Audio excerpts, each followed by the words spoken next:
Greetings, Shining Bulls and Shining Bears, and welcome to this, the 19th episode of the Crypto Astrology Podcast. We are going to take a look at what this week holds for Bitcoin and Ether price, but first, please always feel welcome to check the Shining Bull website, where I have all kinds of offerings for all suns, especially a trading signal service for day traders, a weekly forecast for both swing and day traders, predictive books, and book bundle deals. I especially right now recommend my Bitcoin by 2026 and Ethereum by 2026 books. And in any case, if nothing is within your price range, then simply follow me on Twitter and make sure to get notifications for this podcast, as I'm giving a lot of free info out here. And also on the website, I have an audit of last week's predictions. I'm going to try and do like a little audit every week of the past week's predictions, so you see whether each one was correct and incorrect, and I have snapshots of the trading charts also. So take a look at the website and hang out on there a bit. So now let's take a look at what this week holds for Bitcoin and Ether price. Although I, the astrologer, live in Newfoundland, I'm now giving these predictions as per UTC time. So on Sunday morning UTC, I see the sun's entrance into Virgo, giving rise to a new calculating mindset that generates volatile green candles on the 2-hour chart and ends up creating a green daily candle. But on Sunday evening UTC, Moon enters into Libra, making volatile red candles happen on the 2-hour chart. These red candles continue all the way through to Monday evening UTC. And then actually Monday is going to be an uneasy day for the crypto industry, and it has the potential to be quite bad actually.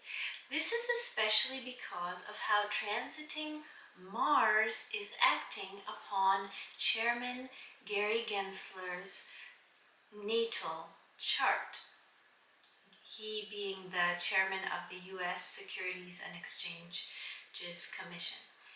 So anyway, Monday looks pretty severe. So nonetheless, on Monday evening UTC, when Moon enters into Aquarius in the Navamsha, I see green candles start to show up on the 2-hour chart.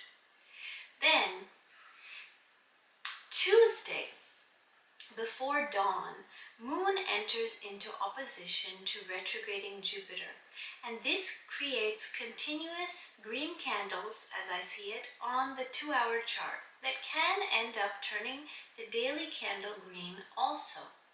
But by Tuesday night UTC, Mars's aspect on Jupiter is exact and starts making red candles that will send us dropping into Wednesday at breakfast time UTC. This is likely to be because, again, of actions by the SEC that will be very bad for the crypto industry. So Wednesday around breakfast time, when Moon joins Mercury in Leo in the Navamsha, a strong upward movement will start that takes us through to Wednesday early evening. At that point, when Moon reaches Saturn's exact 10th drishti, right as Sun enters into Aquarius in the Navamsha, very important and very long red candles will start happening on the 2-hour chart, with a strong likelihood of starting a new downward trend on the daily chart. The red candles continued through to Thursday night. Thursday night UTC, I predict the initiation of an important upward rebound when Moon in Scorpio reaches exact trine to Venus. Then on Friday, Friday UTC I see being a bullish day because of Moon's transit in relation to the Sun. And what I see is that the collective consciousness will understand that an up move is approaching at the very beginning of October. You can read more about that in the 2023 predictions books. And that will send prices up in a strong, nice way. Saturday looks like high drama. Be aware. Saturday early morning UTC, I see an important drop when Moon joins Mars in Cancer in the Navamsha. But then, starting a bit later Saturday morning, the transits of Moon and Mars show a succession of powerful green candles on the 2-hour chart that will end up in a green daily candle and the beginning of a new upward direction on the daily chart that will begin the following week to come. So Saturday is like two extremes basically.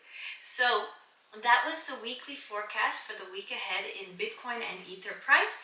For intraday traders, my signal service is best, and my weekly forecast is very much key for day traders and swing traders alike. Meanwhile, my books give the larger market context, which is also important for any trader to understand and all investors to understand. And again, now is actually a great time to check out my books. I have the Bitcoin by 2026 book, I have the Ethereum by 2026 book, and then I have two other kind of companion books that are also about the long term for Bitcoin and Ethereum, called Bitcoin Countries and the Cosmic Guide to Ethereum Layer 2 Solutions. And this is like the exact time when we should all be preparing for the future. Okay, so now let's talk about some items from the past week. Well, anyway, although I, the astrologer, am physically located in Newfoundland, I'm referencing UTC time zone as opposed to my time zone here. This is actually, so this is more like, kind of news. It's just a subject matter that's been prominent this past week on crypto Twitter and in the crypto press. It's kind of actually been a pretty slow week in a way. But what I want to talk about here is about Friend.Tech. It's a platform that is operating on base mainnet, the base layer 2. And anyway, it's very interesting. It's like a social platform, but it like allows you to trade people. I'm on there. Well, let me get into what I see about this platform, as a lot of people are speculating about its future recently. So, on August 10th, when Friend.Tech launched, Mercury and Jupiter were in an exact trine to each other. Mercury was in the Libra Pada of Purva Falguni Nakshatra, while Jupiter was in the Libra Pada of Bharani Nakshatra, and the Moon was in Rohini Nakshatra. And so Friend.Tech's launch date's astrological chart indicates strong potential for wealth creation. And indeed, the platform has generated significant wealth for Base, which is the layer 2 created by Coinbase and used by Friend.Tech. In fact, this platform, Friend.Tech, all on its own, has generated immense revenue for Base, relatively speaking, as a layer 2 amongst other layer 2s. So now, what I see is that on Saturday, September 23rd, Mercury will again be in trine to Jupiter in the sky. So, as I mentioned, when Friend.Tech launched its beta, Mercury and Jupiter were exactly trined. Now, on Saturday, the 23rd of September, 2023, this month, Mercury is going to enter back into trine to Jupiter, but now Jupiter is going to be retrograding. And this shows me that at that time, the Friend.Tech will enter into a new phase of development amongst themselves. And then what I see is that Tuesday, September 26th, after that trine of Mercury and Jupiter passes and the moon will be opposing Venus, Tuesday, September 26th, I see that Friend.Tech will announce something new relating to the platform's design. And due to the specific nakshatras at the time, I actually predict an increase in explicit sexual and pornographic content in the chat rooms on Friend.Tech, which will lead to more wealth generation for the platform. And when I myself contemplate this, it occurs to me that the platform's chat rooms are designed in a way that could, in this context, more resemble like a virtual strip club, as all key holders view content shared by the room owner. So everybody right now in that room of the person whose keys they hold, all the people see what that room owner shares, even if they're sharing it in response to one person's private message to them. But then again, now that I think about it, they could maybe spawn like the ability to open a private room with key owners that they wanted to, which could also lend to like further enabling sexual or pornographic interactions.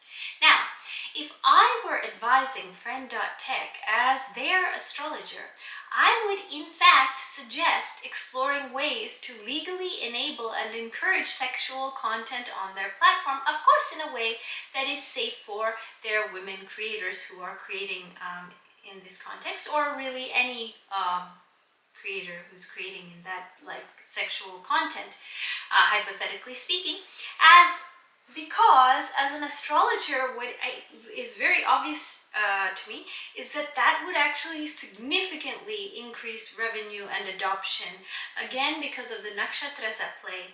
And when I think about it, I suppose since money is involved, they would, and they're based in the US, I'm quite sure,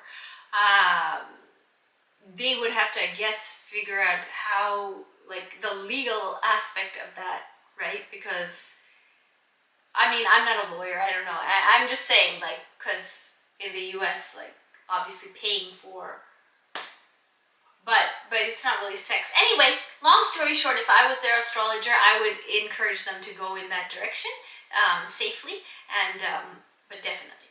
Okay, so anyway, then on January 18th of next year, so January 18th, 2024, Mercury and Jupiter will again be in trine shortly after Jupiter goes direct. And what I see is an unpredictable event influenced by Ketu's transit and Venus's position is likely to occur. And it could be a native token airdrop.